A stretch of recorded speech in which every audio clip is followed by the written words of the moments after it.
নমস্কার বন্ধুরা, আমার আজকের রেসিপি কাঁচা কলার কোপ্তা কারি। প্রেশার কুকারে আমি দুটো কাঁচা কলা দুটো আলু সেদ্ধ করতে দিয়ে দিয়েছিলাম। এবার ঢাকনা খুলে কাঁচা কলা আলু বের করে নেব। একটা থালায় বের করে নিয়ে ঠান্ডা করতে দিয়ে দেব। এবার একটা মশলা তৈরি করে নেব। এখানে আমি প্রথমে নিয়ে নিয়েছি দুটো পেঁয়াজটাকে এইভাবে কেটে নিয়েছি। আর নিয়ে নেব 1 গাঁট রসুন, 4-5 টুকরো কাঁচা লঙ্কা, 2 টুকরো আদা 1 ইঞ্চির মতন, আর 8-10টা গোলমরিচ। এবার একটি মিক্সি জারে ঢেলে দেব। এখানে নিয়ে নেব একটা টমেটো কুচি, টমেটোটাকেও মিক্সি জারে দিয়ে দিলাম। এরপর নিয়ে নেব মশলা, 1 চামচ জিরে ধনের গুঁড়ো একসঙ্গে, 1/2 চামচ লঙ্কা গুঁড়ো, 1 চামচ হলুদ গুঁড়ো। এখানে দিয়ে দেবো পরিমাণ মতো নুন। এবার সব কিছু গ্রাইন্ড করে নেব। মশলাটা বাটা হয়ে গেছে। এখন চলে যাব আলু ও কাঁচা কলা দিকে। আলু কাঁচা কলা ঠান্ডা হয়ে গেছে। এবার আলুর খোসাটা ছাড়িয়ে নেব। আলুর খোসা ছাড়িয়ে নিয়ে ম্যাশ করে নেব। একটা ম্যাশার দিয়ে এখানে আলুটাকে ম্যাশ করে নেব। আলুটা ম্যাশ করতে একটু অসুবিধে হচ্ছে, কাঁচা কলাটা একটা প্লেটে সরিয়ে রাখবো। এখানে আলুটাকে একদম ম্যাশ করে নিয়েছি। এবার কাঁচা কলার খোসাটাকে ছাড়িয়ে নিয়ে আলুর সঙ্গেই ম্যাশ করে নেব। দুটো কাঁচা কলাই আমি খোসা ছাড়িয়ে একসঙ্গে ম্যাশ করে নেব। এখানে আলু আর কাঁচা কলা একদম ম্যাশ হয়ে গেছে। এখন এখানে নিয়ে নেব 3 চামচ বেসন।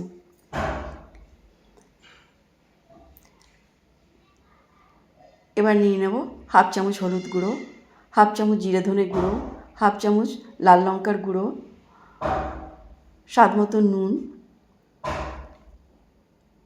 আর নিয়ে নেব 1 চামচ আদা রসুন পেস্ট। এবার নিয়ে নেব 2 চামচের মতন সর্ষের তেল, আর নিয়ে নেব কিচেন কিং মশলা 1/2 চামচ।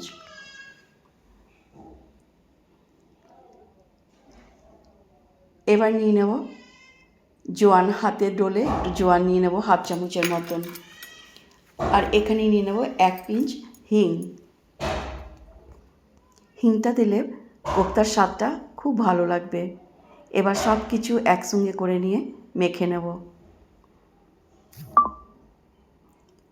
হাত দিয়ে খুব ভালো করে মেখে নিলাম।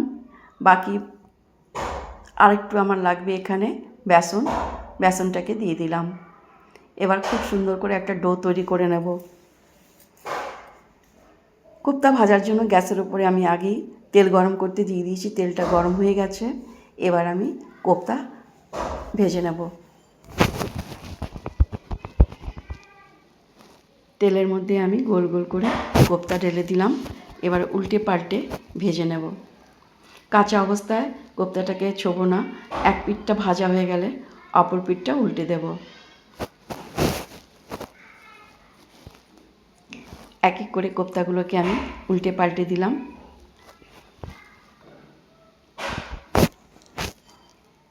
এখানে আমার কোপ্তাগুলো লাল করে ভাজা হয়ে গেছে। এবার একটা প্লেটে তুলে রাখবো।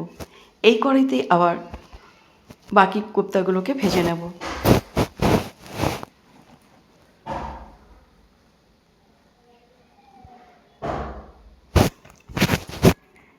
এই রেসিপিটা রান্না করার পর তোমরা রুটি, ভাত, লুচি, পরোটা সবার সঙ্গে খেতে পারো। এখানে দেখো কোপ্তাগুলো ভাজা হয়ে গেছে। এবার একটা প্লেটে নামিয়ে নিলাম। আবার এই কড়াইতেই দিয়ে দেবো সর্ষের তেল, আর দিয়ে আলু ভেজে নেব। আলুতে সামান্য একটু লঙ্কা গুঁড়ো আর দিয়ে দেবো একটু নুন। এবার আলুটাকে খুব ভালো করে ভেজে নেব। ঢেকে ঢেকে আলুটাকে ভেজে নেব। এতে কি হবে, আলুটা আমার সেদ্ধ হয়ে যাবে। এখানে আমার আলু একদম সেদ্ধ হয়ে গেছে, 50% সেদ্ধ হয়ে গেছে। এবার একটা প্লেটে আলু তুলে রাখবো। আলুটাকে তুলে রাখলাম। এখন এই তেলের মধ্যেই দিয়ে দেবো পেঁয়াজ কুচি। কেটে রাখা পেঁয়াজগুলো দিয়ে নরম হওয়া পর্যন্ত ভেজে নেব। পেঁয়াজটা অনেকটাই ভাজা হয়ে গেছে, এক সাইডে করে রেখে দেব। আর দিয়ে দেবো এখানে ফোড়ন, জিরে, তেজপাতা, একটা শুকনো লঙ্কা, দুটো দারচিনির ছোটো টুকরো, দুটো লবঙ্গ, 4-5টা চামরিচ। এবার ফোড়নটা খুব সুন্দর ভাজা হয়ে গেছে। এখন এখানে দিয়ে দেব বাটা মশলা। বাটা মশলাটা এখানে দিয়ে দিলাম। এবার দিয়ে দেবো এখানে কিচেন কিং হাফ চামচ কাশ্মীরি লাল লঙ্কার গুঁড়ো। এবার সব কিছু একসঙ্গে মিক্স করে নিয়ে মশলাটাকে কষিয়ে নেব। খানিকক্ষণ ভাজার পর এখানে দিয়ে দেবো আলুটা দিয়ে মশলার সঙ্গে আলুটাকে খুব ভালো করে কষিয়ে নেব।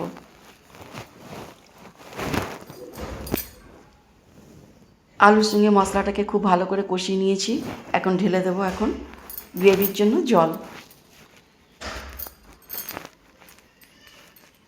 ঝোলটা ফুটে উঠলে এখানে ঢেকে রাখবো কিছুক্ষণের জন্য। আলু দেখলাম একদম সেদ্ধ হয়ে গেছে। এখন এখানে দিয়ে দেব কোপ্তাগুলো ঢেলে দিয়ে 5 মিনিট আমি ফুটিয়ে নেব। এবার এখানেই দিয়ে দেবো 1 চামচের মতন কসুরি মেথি, আর দিয়ে দেবো ধনেপাতা কুচি, বাটা গরম মশলা 1 চামচ দিয়ে দিলাম। সব কিছু নাড়াচাড়া করে কয়েক মিনিট ফুটিয়ে নিয়ে নামিয়ে নেব। গ্যাস অফ করে দিলাম। এখন বন্ধুরা, আমার আজকের রেসিপি কাঁচা কলার কোপ্তা কারি একদম তৈরি। এবার একটা প্লেটে আমি বেড়ে সার্ভ করে নেব। আলুটা দেওয়াতে কাঁচা কলাটা ভেঙে যায়নি, আর ভেতর থেকেও খুব সফট তৈরি হয়েছে।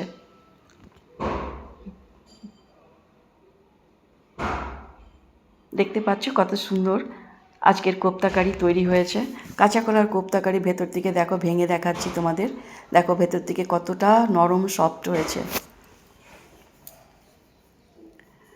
এই রেসিপি তোমরা আগেই বলেছি লুচি পরোটা সবার সঙ্গেই খেতে পারো। আর বন্ধুরা, আমার আজকের রেসিপি তোমাদের কেমন লাগলো কমেন্ট করে নিশ্চয়ই জানাবে। ভালো লাগলে একটি লাইক শেয়ার সাবস্ক্রাইব করবে অনুরোধ রইল। পরবর্তী ভিডিওতে আবার একটি নতুন রেসিপি নিয়ে তোমাদের সঙ্গে দেখা হবে। তোমরা সুস্থ থেকো, ভালো থাকো।